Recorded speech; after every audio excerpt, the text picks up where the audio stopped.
to get dessert. So thanks for joining in. Please, it's not too late to tell a friend who could tell another friend. So with no much further ado, ladies and gentlemen, join me as I bring on the next guest. We're slightly behind schedule in terms of the schedule. So, but trust me, it will be worth your while. As I bring on the one, the only, Biola Olatunde. Oh my goodness. Hello. This is so deja vu. It just looks like we never left. It's not even 24 hours yet. How you doing, sir? I'm fine. Can you hear me? I'm telling you. That, very loud and clear, sir. Loud and clear, sir. Brilliant. That's the strength of a great story. Yesterday, I just started hearing, wow. And a lot of the wows is a lot of people know yours. Forgive me, but I'll put you on.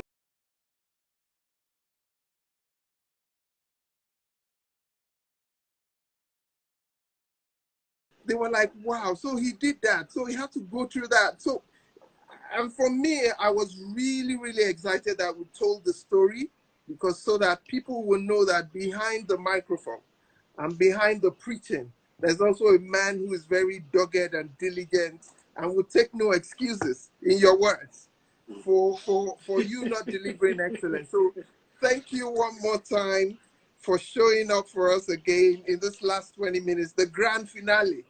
Thanks for having me. You shut it down so beautifully yesterday. I can't say more than that. You did. So again, guys, today is more question and answer. So please put your questions up on the comment box, and then we'll take it as we go. But sir, your people are showing up now. They're giving you all kinds of nicknames. I know. Chawa has always been like that, Biolingo. Yeah. So I think the part we weren't able to really go into yesterday, which I would just start off for the next 20 minutes or thereabouts, is your music ministry. I think we touched on it being, praise worship leader, a singer songwriter, an award-winning, gospel artist, and all of that. Now, Victoria took us through a bit of the mental world of a music artist. Yeah. So I'm tempted to ask you that as the first question. Do you also have butterflies when you're about to go on stage?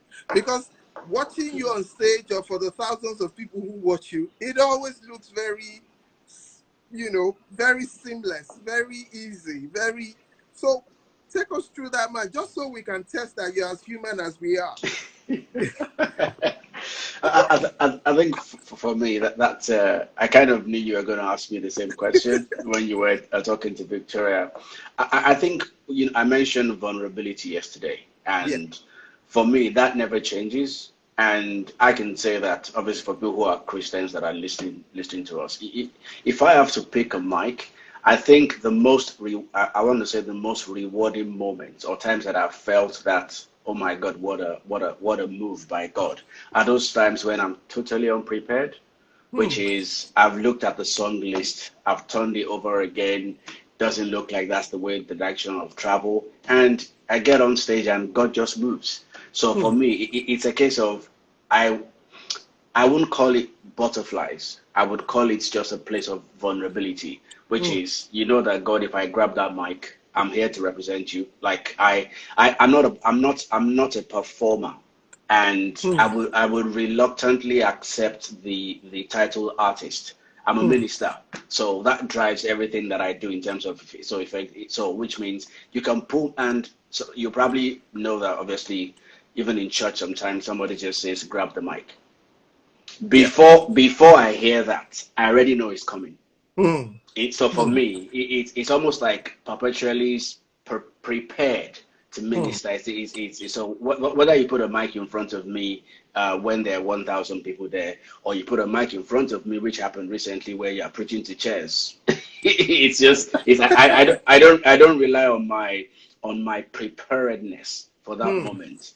It's totally vulnerable to and I think I've sung in secular environments as well, so it's pretty much the same feeling. But from a writing point of view, you always to put your stuff out there. Every artist, every writer goes through the same motions. Hmm. There are many songs on my phone now that I haven't recorded just because, Hmm. in fact, I released an EP in 2011, and it took me between when my EP came out and when my album came out was a very long period Yes, because yes, I just wanted to be sure that I had the right producer. I would do it over and over again. Studio fright, completely the same in terms of you record a particular take and you're thinking, no, it doesn't sound like the way that I imagined it.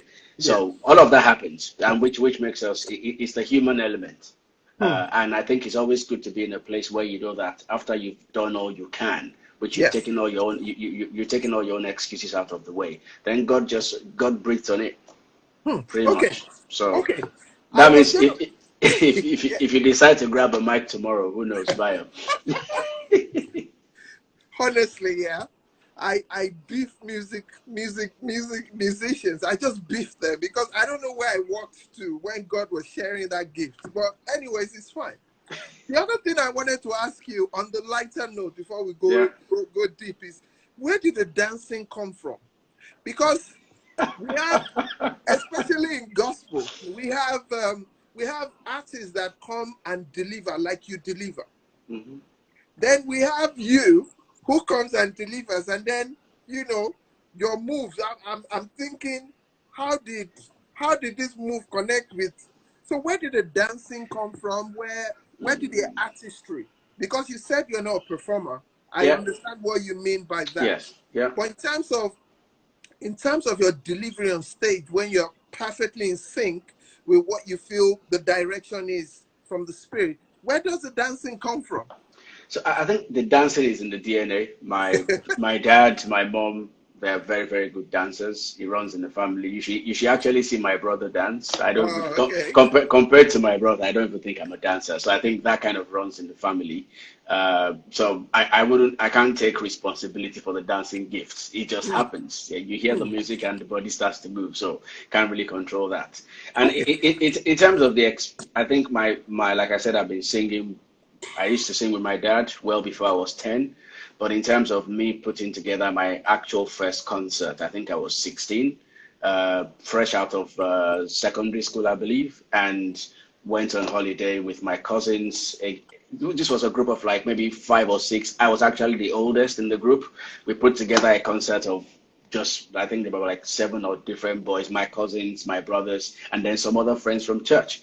And we told the pastor we're going to put a concert together for the evening service, and we delivered it. Believe me. So for me, I think it's spent over more than 20 years in ministry. I look young. I think I'm young, but there is I think my 10,000 hours are in the bucket. Yeah. Absolutely. I've once heard you say that sometimes, and you'll be surprised I'm about to say what I'm about to say, but Please. you, you, you said that sometimes inspiration, musical inspiration comes to you when you're washing plates. You Yes. remember saying I that? know. I know. I remember that interview. So in my head, when I heard that, I'm thinking like, how many times does this man wash plates every week? So there must be every song dropping almost every evening. So taking it because Victoria was talking to us about that journey of okay, the song drops in your spirit, you Mm. record it, Yeah. then the faith level to say, you know what, I'm going to record it, I'm going to go to the studio and then release it. And then obviously, I've been opportune to see you do projects, and I know how capital intensive it can be for you to deliver excellence to the screens, as it were. In the midst of all of this, and I said this to Victoria, um, without watering, without what It's Hannah. Hannah is really Hannah, okay. putting some funny comments here. So without watering the whole thing, Hmm. you don't even know, you don't even know if the song would connect or not connect to Yeah. the level you can feel it in your heart. Spending all of that money, what's the drive behind that?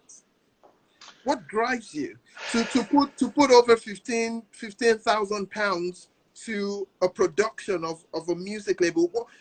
Do you get to a point ever where you're saying that, you know what, maybe we should just stop this? Well, so I'll start answering your question from the last statement. Yes, Yes. there are moments when you get to maybe we should just stop this. But thing is, ministry is like fire in the bones. Hmm. You don't get relief till you discharge it.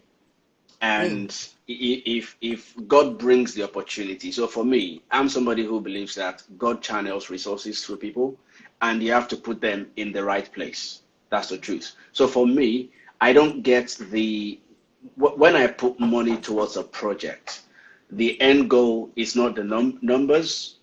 The end goal is not like want to make profit off what's out there. God gave, so you let it out to the people. I think it's more what really drives me is I feel a very strong passion to discharge. And my wife knows this.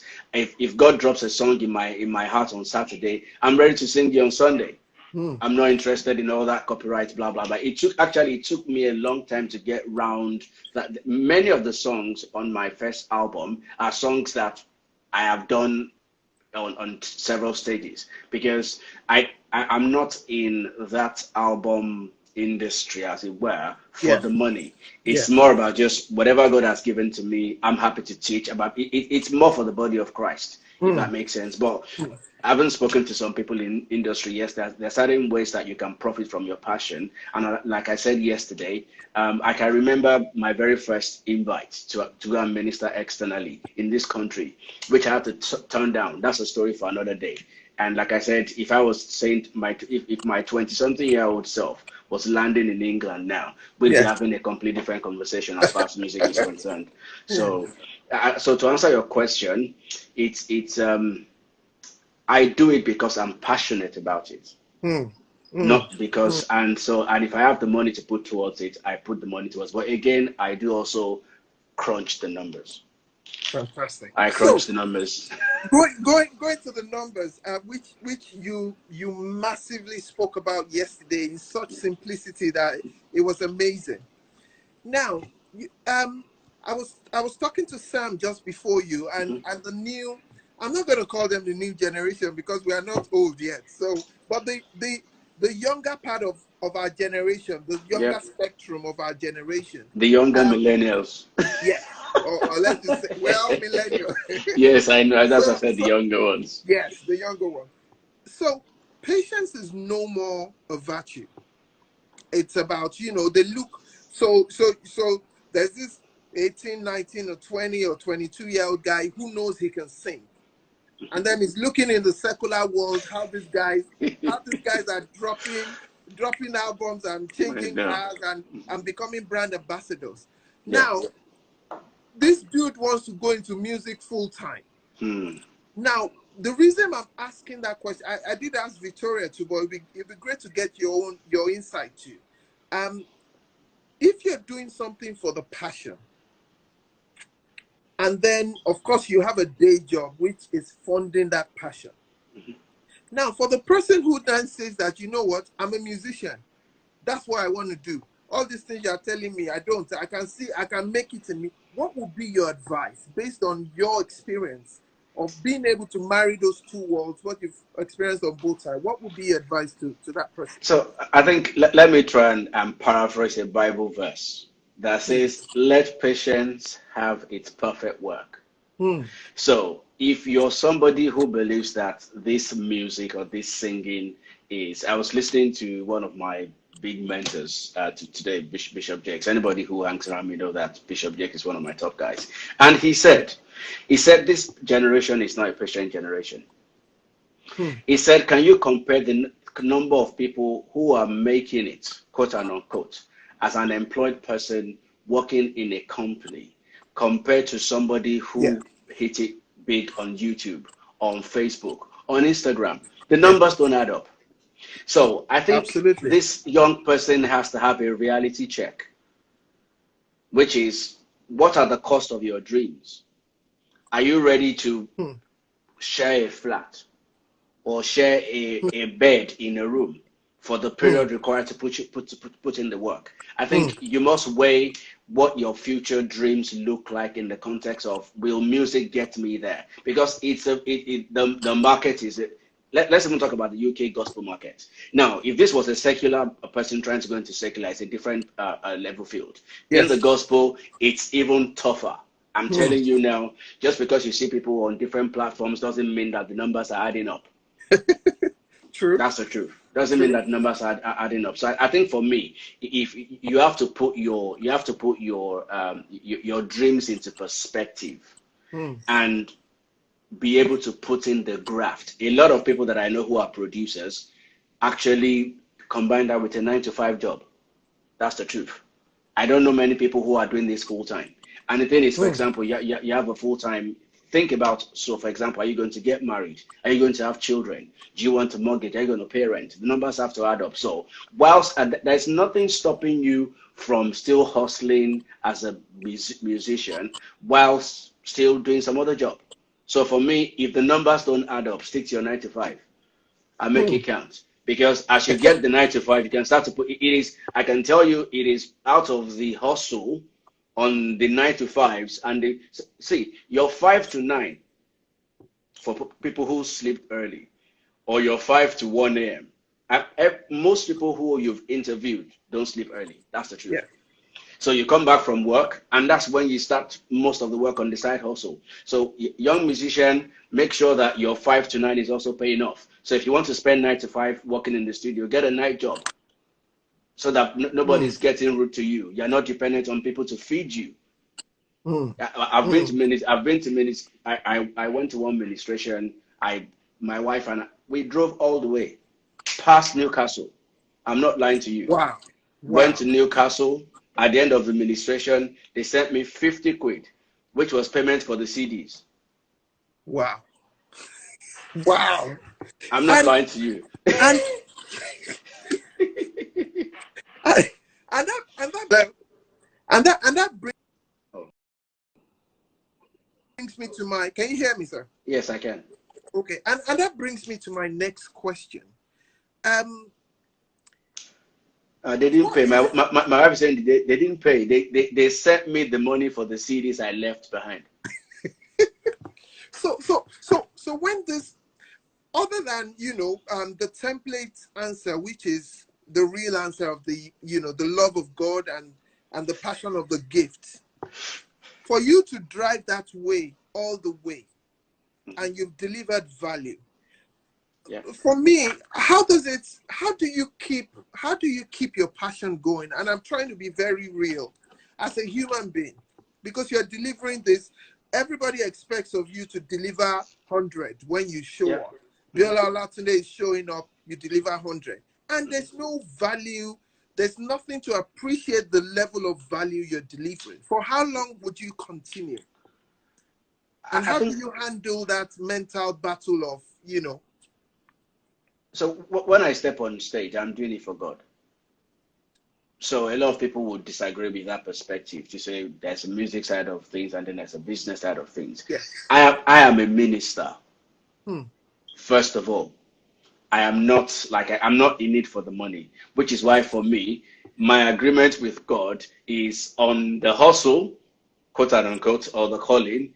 For example, even if from day one, I think I said to my wife, look, there's a pastoral side of me, but there's also a professional side of me, which I'm very Yes. passionate about. And I never want to be in a place where people take you for granted.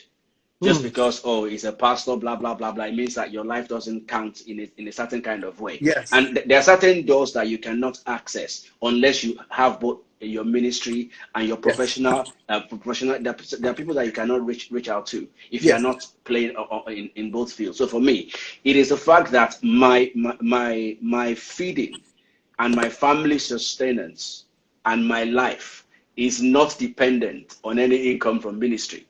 Hmm.